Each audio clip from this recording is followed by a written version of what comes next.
আমাদের কিছু ভাইরা যখন সামনে মাইক পায়, যখন এইভাবে হাজার হাজার নয় লক্ষাধিক মানুষ যাদের মাহফিলে উপস্থিত হয়, এই রকম কিছু ভালো ভাইদেরকেও আমরা দেখি মাইক পাওয়ার পরে কোরআনের কথা না বলে, হক কথা না বলে, আজে বাজে কথা, এক আলেম আরেক আলেমের সঙ্গে দ্বন্দ্ব বাজাবার মতো কথা এই মাইক দিয়া বলা হয় তাফসীরুল কোরআন মাহফিলে। আওয়াজ দিয়ে বলেন ঠিক কিনা? সম্প্রতি কিছু সময় আমি দেখেছি, সম্প্রতি কিছুদিন আগে আমরা দেখেছি আমাদের এক ভাই যিনি আল্লামা সাইদি সাহেবের উত্তরসূরি নিজেকে দাবি করে, আমি দেখেছি দর্শে নিজামির ব্যাপারে তিনি এইভাবে কত কটূক্তিমূলক কথা বলেছেন।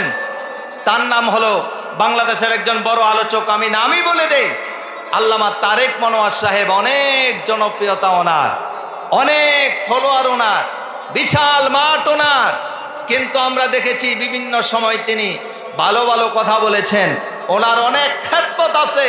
কিন্তু এই সময় আমরা ঈশা যখন দেখলাম আলেমদের ঐক্য দরকার, আলেমরা একটা প্ল্যাটফর্মে আসার দরকার। আগামী দিন যদি কোরআনের দিন বানাইতে চাই, আগামী দিন যদি ইসলামের দিন বানাইতে চাই, আওয়াজ দিয়া বলেন সব গণনার আলেম ঐক্যবদ্ধ হওয়ার দরকার আছে না নাই? এইরকম একটা সময় আইসা যদি আমরা ডিভাইডেড করি, দেখেছি আল্লামা তারেক মনোয়ার সাহেব উনি একটা বক্তব্যের ভিতরে বলেছিলেন স্বৈরাচারের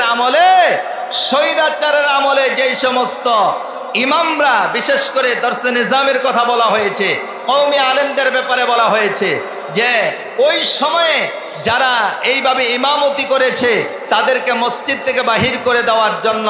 আমি তো বলতে চাই আল্লামা সাইদি সাহেব তো আমাদেরকে এই শিক্ষা দেয় নাই, এইভাবে তাফসীরের ময়দানে সাইদি সাহেব ডিভাইডেড করে নাই। সারাটা জীবন আল্লামা সাইদি সাহেব ওলামায়ে কেরামদেরকে ঐক্যবদ্ধ রাখার জন্য বলেছিলেন, আমার ডান চোখ যদি কওমি মাদ্রাসা হয়, আমার বাম চোখ হলো আলিয়া মাদ্রাসা, আমি আমার কোন চোখকে আমি প্রাধান্য দিব। এর মানে তিনি বুঝাইতে চাইতেন ওলামায়ে কেরাম হলো উম্মতের জন্য রহমত, সেটা আলিয়ার আলেম হোক, সেটা কওমি মাদ্রাসার আলেম হোক। আমরা স্পষ্টভাবে বলতে চাই আল্লামা তারেক মনোয়ার সাহেবকে, আপনার অনেক খেদমত আছে, আপনার এই জমিনে অনেক খেদমত আছে। আল্লামা সাইদি সাহেবের যদি আপনি যোগ্য অনুসারী নিজেকে দাবি করতে পারেন, আল্লাহর কসম আপনি এইরকম কথা বলতে পারেন না। আওয়াজ দিয়ে বলেন ঠিক কিনা? এই সময় আমাদের ঐক্য দরকার। সব গণনার আলেমেরাই তো ভাই, কেউ তো নিরাপদে ছিল না, আমাদের মতো ছোট ছোট আলেমরাও নিরাপদে ছিল না। কওমি মাদ্রাসার অনেক আলেমেরা জেল খেটেছে, তারা এইভাবে অনেক আমার ভাইয়েরা তারা নির্যাতিত ছিল, অনেক আলেমদেরকে গুম পর্যন্ত করার এইভাবে চেষ্টা করেছে, অনেক আলেমদেরকে গুম করেও ফেলা হয়েছে। সেই শাপলা চত্বরের 5 তারিখে শত শত নয় হাজার হাজার এই কওমি মাদ্রাসার আলেমদেরকে শহীদ হতে হয়েছে, রক্ত দিতে হয়েছে।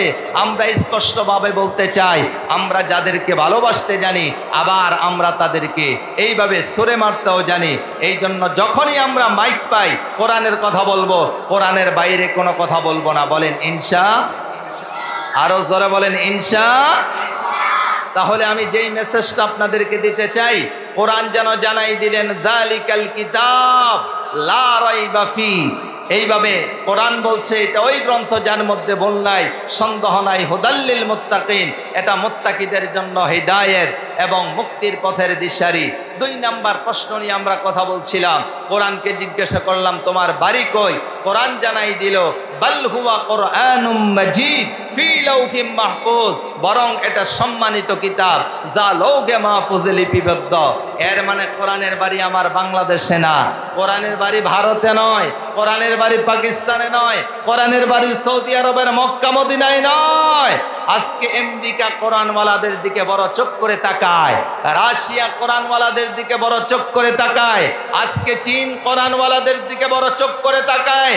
আজকে বলা হয় আমাদের বন্ধু রাষ্ট্র ভারতকে, এই ভারত কোরআনওয়ালাদের দিকে চোখ কই বড় করে তাকায়। আমরা স্পষ্ট করে জানাই দিতে চাই, কোরআনওয়ালাদের দিকে বড় চোখ করে তাকায় লাভ নাই। কোরআনওয়ালারা আমেরিকা, চীন, রাশিয়া আর ভারতকে এইভাবে তাদের চোখ রাঙ্গাগিনীকে ভয় পায় না, কারণ কোরআনের বাড়ি দুনিয়াতে নয়, কোরআনের বাড়ি হলো লৌহে মাহফুজে। লৌহে মাহফুজে হাত দেওয়ার ক্ষমতা মানুষের নয়। আওয়াজ দিয়ে বলেন ঠিক কিনা? আমার বন্ধুগণ, আমার বাবাজিরাম, তাহলে আমি বলতেছিলাম আল্লাহ পাক কোরআন আল কারীমের ভিতরে জানাই দিলেন, ইন্নাল্লাযীনা আমানু, নিশ্চয়ই যারা ঈমান আনলো, ঈমান আনার পরে ওয়া আমিলুস সলিহাত, ঈমান আনার পরে যারা নেক কাজ করবে, কানাত লাহুম জান্নাতুল ফিরদাউসি নুজুলা, আল্লাহ তাআলা জানাই দিলেন তাদের জন্য জান্নাতুল ফিরদাউসের উদ্যান সাজিয়ে রাখা হয়েছে। আমার বন্ধুগণ, তাহলে ঈমানের কথা, ইন্নাল্লাযীনা আমানু, নিশ্চয়ই যারা ঈমান আনলো। ও বন্ধু, ঈমানের ব্যাখ্যায় বলেছিলাম কোরআনকে মেনে নেওয়ার নাম হলো ঈমান। আর এই ঈমানের ব্যাখ্যাটা দিতেছিলাম, 1 নাম্বার প্রশ্ন করেছি কোরআন বাড়ি কই, জবাব দিয়ে দিলেন। 2 নাম্বার প্রশ্ন করলাম কোরআন তোমার পরিচয় বলো, জবাব পেয়ে গেলাম। এইবার 3 নাম্বার শেষ প্রশ্ন। 3 নাম্বারে আমরা জানতে চাই কোরআন তোমার পরিচয় জানলাম, তোমার বাড়ি কোথায় এটাও জানলাম। কোরআন রে এবার একটু বলবানি তোমার জন্মের মাস কোনটা? ও পঞ্চগড় এলাকার, পঞ্চগড় জেলার মুসলমানেরা, তেতুলিয়া এলাকার ভাইয়েরা, একটু আওয়াজ দিয়া বলেন তো কোরআনুল কারীমের জন্মের মাস কোনটা?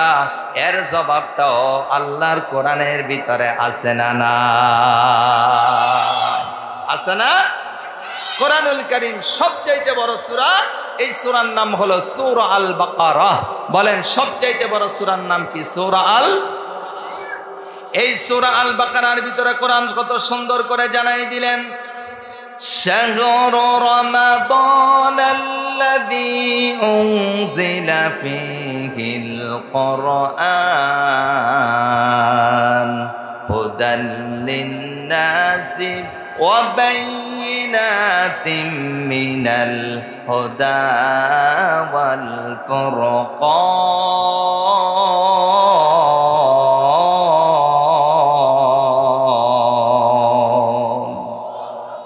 কোরআন কত সুন্দর করে জানাই দিলেন, রমজান তো সেই মাস যে মাসে আমি কোরআন নাজিল হয়েছি। ও তেতুলিয়া এলাকার মুসলমানেরা, জবান বন্ধ রাখবেন না, কোরআনের পক্ষে একটা সাক্ষী দেন। আওয়াজ দিয়া বলেন তো, এই যে আরবি 12টা মাস আছে, এই 12টা মাসের মধ্যে রমজান মাসের দাম বেশি না কম? আমরা তো মনে করি রোজা রাখার কারণে রমজানের দাম বেড়ে গেছে, আমরা মনে করি সাহারি খাওয়ার কারণে রমজানের দাম বেড়ে গেছে, আমরা মনে করি ইফতার করার কারণে রমজানের দাম বেড়ে গেছে। আমরা বন্ধু, রমজান মাসের দাম বেশি হওয়ার পিছনে একটাই কারণ, এই মাসে আল্লাহ কোরআন নাজিল করেছেন। একটা মাসের উপর কোরআন নাজিল হওয়ার কারণে এই মাসের দাম যদি আল্লাহ বাড়াই দিতে পারে, একটা মাসের উপর কোরআন নাজিল হওয়ার কারণে এই মাসের সম্মান যদি আল্লাহ বাড়াই দিতে পারে, একটা মাসের উপর কোরআন নাজিল হওয়ার কারণে এই মাস যদি সেরা মাস হয়ে যেতে পারে, তাহলে যেই মানুষের জন্য আল্লাহ কোরআন নাজিল করলেন, যেই মানুষকে মুক্ত করার জন্য কোরআন নাজিল করলেন, যেই মানুষকে জাহান্নাম থেকে বাঁচায়া জান্নাত দেওয়ার জন্য কোরআন নাজিল করলেন, এই মানুষগুলা যদি এই কোরআনকে অনুসরণ করে, অনুকরণ করে, মহব্বত করে আর ভালোবাসে, আল্লাহর জমিনে আল্লাহর দ্বীন কায়েম করার জন্য কাজ করে, তাহলে একটু আওয়াজ দিয়া বলেন তো এই কোরআনওয়ালা মানুষগুলানের দাম বাড়াই দিবেন কে? যদি এই কোরআনওয়ালা মানুষগুলা, আমরা যদি কোরআনকে অনুসরণ, অনুকরণ, মহব্বত আর ভালোবাসতে পারি, আমাদের দাম আল্লাহ বাড়াই দিবে। আওয়াজ দিয়ে বলেন ঠিক কিনা? আচ্ছা আপনারা বলেন তো, এখানে তো অনেক দাড়ি পাকা বাবাজিরা আছেন, বৃদ্ধ মানুষেরা আছেন, অনেক দাড়ি পাকা বাবাজিরা আছেন, বৃদ্ধ মানুষেরা আছেন, আপনারা একটা সাক্ষী দেন। যারা পুরাতন মানুষ, যাদের বয়স 50-এর উপরে, তারা বলতে পারবেন আজ থেকে 50 বছর আগে এত বড় বড় মাদ্রাসা ছিল না, অত এক সুন্দর সুন্দর টাইলস করা মসজিদ ছিল না, মাটির মসজিদ ছিল। আর আমাদের ঢাকা গাজীপুরের ভাষায় বলে ফোরকানিয়া মাদ্রাসা ছিল, মক্তব ছিল। যেই মক্তবে যাইয়া বাচ্চারা কোরআন শিখতো, আর যেই মসজিদের ভিতরে জোহরের নামাজের সলাতের আগে, জোহরের নামাজের আগে 11টা বাজে গোসল করে এইভাবে মুরব্বী বাবাজেরা মসজিদে যাইয়া লম্বা সময় কোরআনের তেলাওয়াত করত। আওয়াজ দিয়া বলেন ঠিক কিনা? মহিলারা সকালবেলা কোরআন শরীফ না পড়ে কোনোদিন তো রান্না করে যাওয়ার চিন্তাও করে নাই। আওয়াজ দিয়া বলেন ঠিক কিনা? আমি দেখেছি আমার নানা তো বড় আলেম, আমার দাদাও বড় আলেম, জেলার বড় আলেম, নানাও এবং দাদাও। তো আমি দেখেছি আমার নানি বাংলা পড়তে জানতো না, কোনটা বাংলা, ইংরেজি, অঙ্ক এইগুলো আমার নানি পড়তে পারতো না। আমার নানি আমাকে বলতো ভাই, মানে নাতিরে ভাই কইয়া ডাহে। আপনার এলাকায় কি কইয়া ডাহে? ভাই কইয়া ডাহে। আমার কইতো ভাই এদিকে আয়। ওই যে মাটির একটা কলস ছিল, এটার ভিতরে হাত দিয়া টাকা বাইর করতো। টাকা বাইর করে কইতো ক এটা কয় টাকা, মানে এর মানে আমার নানি কোনটা 10 টাকা, কোনটা 20 টাকা, কোনটা 50 টাকা, কোনটা 1000 টাকা, এই টাকাটা পর্যন্ত চিনে নাই। আল্লাহর কসম দিয়া বলি, আমার নানি যদিও টাকা চিনে না, বাংলা পড়তে পারতো না, ইংরেজি পড়তে পারতো না, তারপরে অঙ্ক জানতো না, কিন্তু আল্লাহর কোরআন প্রতিটা মহিলারা পড়তে জানতো। আওয়াজ দিয়া বলেন ঠিক কিনা? বাংলা, অঙ্ক, ইংরেজি না জানলো কোরআন জানতে তারা ভুল করে নাই। আহারে, এই জন্য দেখবেন আগে দেখতাম 50 বছর আগের মানুষ যারা, আপনারা যখন বাজারে যাইতেন, সাপ্তাহিক বাজার 7 দিনে 1 সপ্তাহ হয়, সাপ্তাহিক বাজারে যাইতো, অত বড় বড় 5 লিটারের তেল পাওয়া যাইতো না, 1 লিটার 2 লিটারের সয়াবিন তেল পাওয়া যাইতো না। তখন খোলা তেল বেচতো, কেউ আব্বা নিয়ে আইতো, কেউ 1 পোয়া নিয়ে আইতো। আধা কেজি কিনার লোক কম ছিল। এই আব্বা 1 পা তেল দিয়া আমাদের নানি, আমাদের খালা, তারা পুরা একটা সপ্তাহ পাক করতো। আওয়াজ দেয়া বলেন ঠিক কিনা? এখন 2 লিটারও 1 সপ্তাহ যায় না। আচ্ছা, বুকে হাত দিয়া বলেন, ওই সময় তেল মশলা এত ছিল না, কিন্তু রান্নার ভিতরে মজা ছিল। আর এখন তেল মশলার অভাব নাই, তারপরও রান্নার ভিতরে মজা নাই। আওয়াজ দিয়া বলেন ঠিক কিনা?